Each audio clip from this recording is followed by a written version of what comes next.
Bien, bonjour les amis.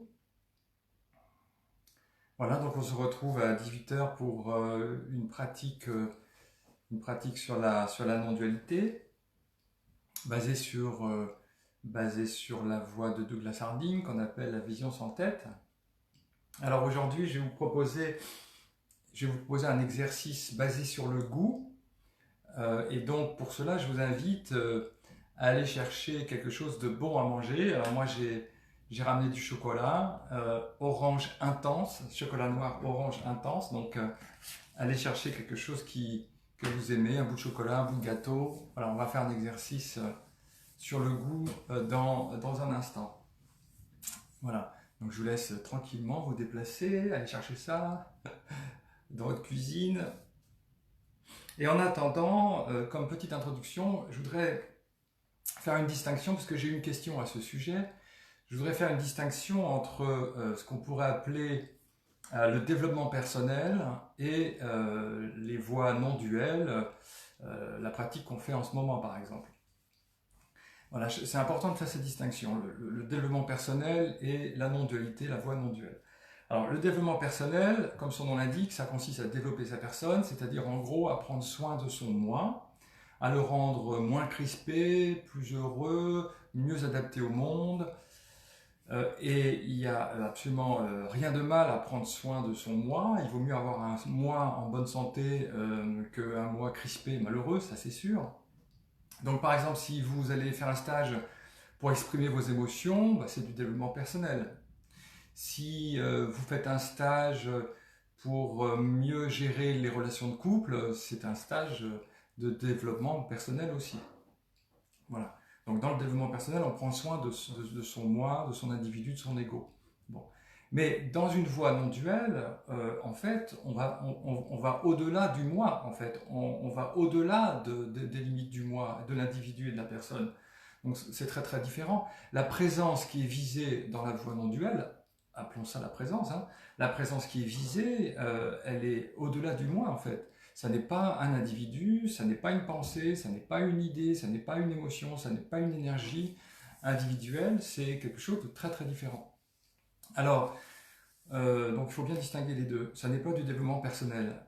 Bon, cependant, c'est vrai qu'on commence souvent par le développement personnel, et puis peu à peu, on s'intéresse à la spiritualité. C'est souvent comme ça le chemin, c'était le mien aussi. Hein.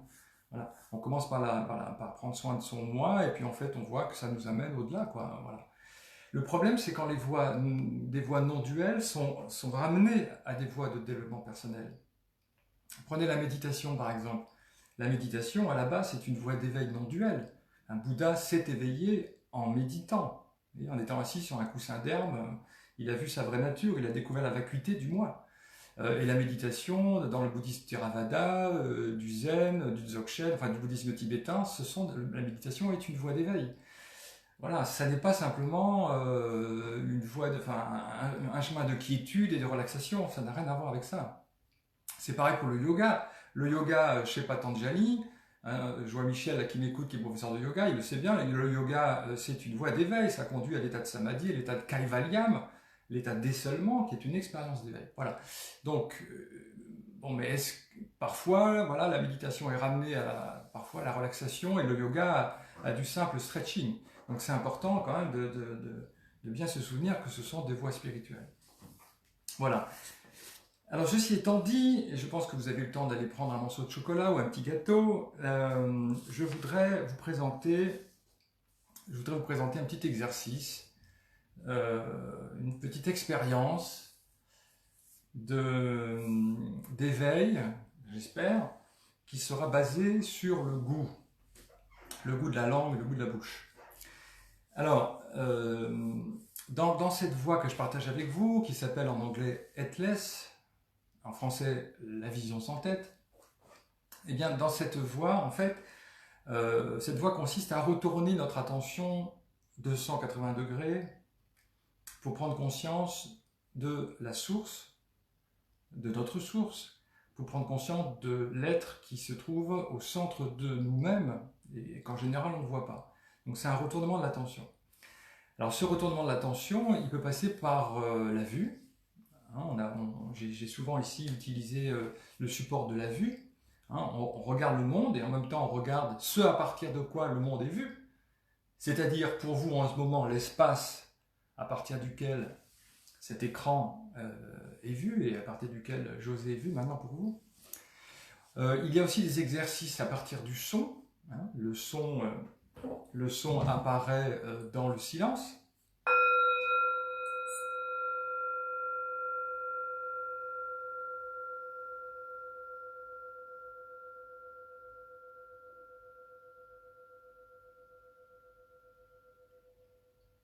Le son apparaît dans le silence et disparaît dans le silence.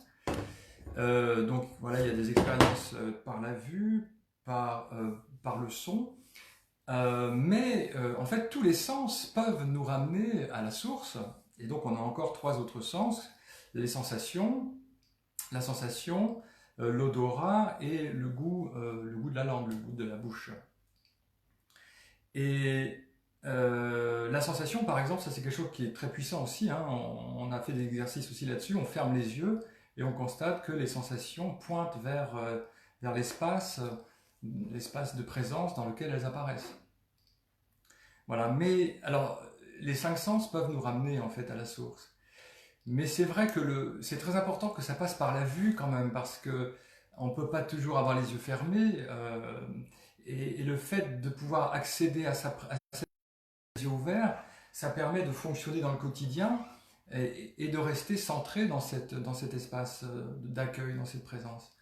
Les yeux ouverts, vous pouvez vous promener, vous pouvez aller travailler, vous pouvez prendre le métro, vous pouvez parler, être en famille et en même temps prendre conscience de l'espace au-dessus des épaules. Donc c'est très important qu'on puisse le faire les yeux ouverts. Alors, mais on peut aussi le faire par le goût. Alors, il faut reconnaître qu'il y a quand même peu de récits d'éveil par le goût. Il y a beaucoup de récits d'éveil par la vue, plein. Il y a plein de récits d'éveil par les sons, notamment chez les maîtres zen. J'avais écrit un bouquin là-dessus où je parlais de l'éveil à soi-même par les sons. Le moine est en train de biner dans son jardin, puis soudainement sa binette cogne contre une tuile et ça fait un bruit, et ça il s'éveille à lui-même, il s'éveille à ce silence, au silence de la présence. Donc il y a beaucoup d'éveil par la vue, beaucoup d'éveil par le son aussi, quelques éveils par le parfum, mais assez peu par le goût. Pourtant, le goût est aussi une voie d'accès vers qui nous sommes vraiment. Je vais essayer de vous le montrer. Alors, d'ailleurs, le goût est intéressant, même le mot le goût, parce que on goûte la vie aussi. On peut goûter le monde, on peut goûter la beauté. Le goût, c'est un mot qui est plus large que le simple goût de la langue. Et là, tout à l'heure, je lisais ce livre que je viens de recevoir, qui vient d'être publié en français, là, en janvier 2020. C'est un livre de Thomas Traherne qui s'appelle Goûter Dieu. Enfin, que le traducteur a choisi comme titre Goûter Dieu. Thomas Traherne, c'est un mystique, un poète mystique anglais du XVIIe siècle. Et donc, pourquoi le livre s'appelle Goûter Dieu? Parce que, eh bien, il utilise l'expression goûter. Voici ce qu'il écrit. Dans mes plus intimes retraites, certaines années, c'était comme si personne d'autre que moi n'avait été dans le monde. Tous les cieux étaient à moi, rien qu'à moi. Et je n'avais rien à faire d'autre qu'à cheminer avec Dieu, comme s'il n'y avait personne d'autre que lui et moi. Et seul je demeure le goûteur de tout. Vous voyez, cette dernière phrase est intéressante. Et seul je demeure le goûteur de tout. Donc, seul je demeure le goûteur de tout, c'est-à-dire que finalement, la présence que je suis, elle goûte la totalité du monde, en fait. Elle mange le monde, elle jouit du monde. Et d'ailleurs, en Inde aussi, il y a parfois une référence comme ça au goût. En sanskrit, vous avez une racine très importante qui est bhuj en fait, qui donne bhoga, la jouissance, mais ça veut dire le goût aussi. Bhoktri, le goûteur, le jouisseur, l'expérimentateur. Et donc dans les voies tantriques, c'est surtout dans le tantrisme en fait, Dieu est parfois appelé finalement le goûteur de tout aussi, le bhoga de toute chose. Bhoga en un mot, le B-H-O-G-A, le jouisseur de toute chose. Donc il n'y a pas à choisir dans le tantrisme entre le renoncement, enfin moksha, la libération, et boga, le goût, la jouissance, c'est les deux ensemble en fait. Donc si on s'éveille, on peut goûter la totalité du monde. Alors, donc, on va faire une petite expérience sur le goût. Sur le goût. Alors j'ai pris orange intense, hein, chocolat. Voilà. Donc j'espère que vous avez un petit truc à manger. On va faire une petite expérience. Bah, si vous n'avez rien à manger, bah, vous regarderez la vidéo après et puis vous ferez l'expérience. Donc voilà un bout de chocolat. Voilà, donc je vous invite à prendre aussi quelque chose à manger, mais ne mangez pas tout de suite. Ne mangez pas tout de suite. Voilà. Déjà, vous posez le chocolat dans la main. Voilà. On va regarder, on va prendre son temps. Vous regardez le morceau de chocolat ou de gâteau ou ce que vous avez dans la main. Donc, en regardant le morceau de chocolat, déjà, on constate qu'il y a des couleurs hein, et des formes. Donc, on voit les couleurs, on voit la forme. Et en même temps que vous voyez les couleurs et la forme, vous pouvez voir à partir de quoi vous prenez conscience de la couleur et de la forme. À partir de quoi est-ce que vous regardez ce gâteau, ce morceau de chocolat? Qu'est-ce qu'il y a au-dessus de vos épaules? Je pense qu'au-dessus de vos épaules, vous découvrez un espace transparent. Un espace sans couleur qui permet de voir la couleur, vous voyez, du chocolat ou du gâteau. C'est parce que vous êtes sans couleur là-bas, hein, absence de couleur là-bas, absence de forme là-bas, que vous pouvez voir la forme et la couleur du gâteau ou du morceau de chocolat. Donc il est dans la main, toujours dans la main. Donc là on le voit. Alors on va peut-être essayer de le sentir aussi, hein. Donc rapprocher le gâteau de chocolat. Alors, rapprocher de quoi? On pourrait dire du nez, mais en fait, là, vous ne voyez pas votre nez, donc vous le rapprochez de l'espace. Alors, il y a peut-être une odeur qui apparaît, non? Moi, c'est une odeur de chocolat. Et dans quoi apparaît cette odeur? Est-ce que ça n'apparaît pas dans un espace, dans une présence?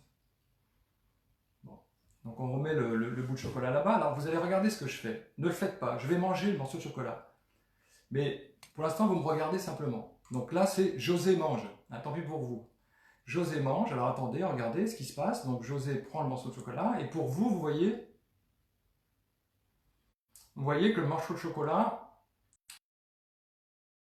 hein, une boule de chair rosâtre, chevelue, et le morceau de chocolat est passé entre deux rangées de dents. Vous voyez?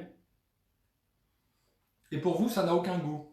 Voilà. Donc, José mange, qu'est-ce que c'est? Ben, c'est un morceau de chocolat qui va dans une boule de chair, dans une tête, entre deux rangées de dents. Ça, c'est José mange. Mais on conjugue le verbe manger à toutes les personnes, au fond, et on dit je mange, tu manges, il mange, nous mangeons, vous mangez, il mange. On a l'impression que c'est la même chose. Je mange et il mange. On a l'impression que c'est la même chose. Mais ce n'est pas du tout la même expérience. Vous allez voir. Donc maintenant, tendez votre morceau de chocolat à bout de bras. Voilà. Et là, vous allez voir ce que c'est que je mange. Vous allez voir ce qui se passe quand c'est la première personne qui mange. Donc rapprochez le bout de chocolat. Alors vous le rapprochez de quoi en fait? Alors, votre mémoire, elle peut vous dire d'une tête. Mais en réalité, qu'est-ce que vous voyez? Vous voyez que le morceau de chocolat s'approche du vide en fait, s'approche de l'espace. Il devient de plus en plus gros. Voilà. Et maintenant, vous allez faire disparaître le morceau de chocolat dans l'espace. Vous voyez, pour vous, ne l'avalez pas tout de suite. Hein. Laissez la sensation apparaître, mâchez doucement. Vous voyez que le chocolat ou le gâteau a disparu dans la vacuité et là, vous avez une sensation qui est arrivée. Alors, dans quoi apparaît cette sensation? Fermez les yeux maintenant, fermez les yeux. Dans quoi apparaît cette sensation? Est-ce qu'elle apparaît dans une tête, dans une bouche, ou est-ce qu'elle apparaît pas plutôt dans un espace, une présence en fait? Voilà. Puis peu à peu, la sensation disparaît. Mais est-ce que la présence disparaît? Est-ce que l'espace dans lequel est apparue la sensation, est-ce que cet espace a disparu? Je ne crois pas, hein. Donc on va recommencer l'expérience. Voilà. Donc, vous voyez que José mange, c'est un bout de chocolat qui passe dans une paire de dents, dans une boule, Et je mange, donc quand la première personne mange, eh bien, vous avez le chocolat ou le gâteau qui disparaît dans la vacuité. Allez-y. Voilà. Le morceau de chocolat disparaît dans la vacuité pour vous, et le goût apparaît. Et dans quoi apparaît-il? Eh bien, en fait, il apparaît dans une présence, dans un espace. Et ça, là, on remarque vraiment le goût, là, on prend conscience aussi du goût.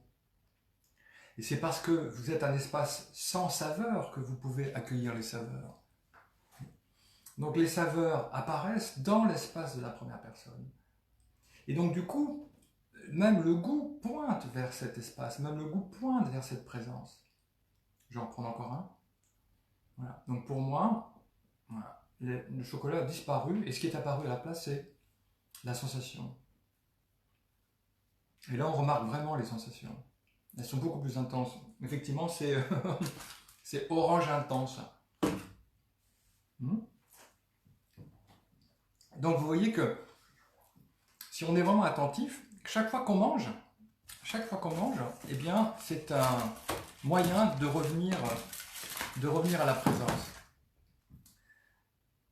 Puisque quand vous mangez, tout ce que vous amenez vers vous pointe en fait vers l'espace, pointe vers le vide. Vous voyez. Donc vous êtes une espèce d'immense bouche, quoi. C'est ça un peu. Hein. On parlait de l'œil unique l'autre jour, mais on pourrait dire une bouche unique. Hein. La bouche du goûteur unique, du seul goûteur unique du monde. Et c'est dans cet espace qu'apparaissent tous les goûts, toutes les sensations. Vous voyez. Et donc, même en mangeant, eh bien, vous pouvez voir que vous êtes cet espace, cette vacuité, cette présence qui accueille toutes les saveurs. Donc, vous voyez que tous nos sens, nos 5 sens, toutes les sensations, tous les phénomènes qui apparaissent pointent vers cette source, pointent vers cet espace. Les couleurs et les formes pointent vers la vacuité, sans forme et sans couleur, vers la vacuité transparente qui est là. Les sons pointent vers le silence.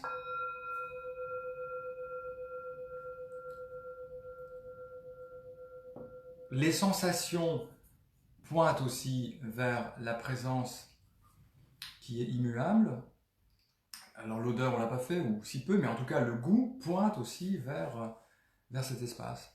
Donc maintenant, vous voyez, il y a 2 façons de manger, quoi. Ou bien on mange en étant distrait, ou on mange en constatant que tout pointe vers le vide, tout pointe vers l'espace. Et là, on devient, comme dit Thomas Traherne, ce poète mystique anglais, là, on devient le seul goûteur du tout. En fait. On devient le bhoktri en sanskrit, hein, l'expérimentateur, le goûteur, voilà. C'est comme si le monde ne cessait de nous dire à chaque instant, mais regarde qui tu es, regarde ta vraie nature. Tout pointe vers la source. Comme je l'ai dit, toutes les sensations, les couleurs, les formes, les sons, les sensations, les odeurs, les goûts. Voilà. Et vous allez voir que vécu à partir de cette présence, toutes les sensations prennent beaucoup plus de relief. Elles sont plus vives, plus animées, plus colorées. Les odeurs sont différentes, elles sont plus intenses, les goûts aussi. Voilà. Donc ça s'appelle manger à partir de la vacuité. C'est avaler le monde à partir de l'ouverture. Je me souviens, je crois que j'avais lu un maître zen qui disait « Vous ne deviendrez pas Bouddha tant que vous n'aurez pas avalé les mers et les montagnes. » En un sens, c'est vrai, dans cette immense ouverture, c'est comme une bouche, finalement, qui avale la totalité du monde, quoi. Tout apparaît et tout disparaît de cette ouverture. Voilà, donc tout à l'heure, quand vous allez aller manger, eh bien, regardez que votre fourchette pointe vers la vacuité. Oui. Et du coup, un ami avait écrit un article sur l'Eucharistie. Vous savez, le rituel à la messe, en fait, où on prend une hostie et on dit, voilà, ceci est le corps du Christ. Mais là, du coup, l'hostie, ça devient vraiment quelque chose qui prend sens, parce que l'hostie qu'on mange, elle pointe vraiment vers cette présence qu'on peut appeler Christ. Donc c'est peut-être ça le symbole de l'Eucharistie, c'est que en mangeant à partir de l'ouverture, on voit vraiment qu'on est cette présence ultime. Voilà les amis, merci de votre attention et portez-vous bien, bon appétit, oui, et à bientôt. Au revoir.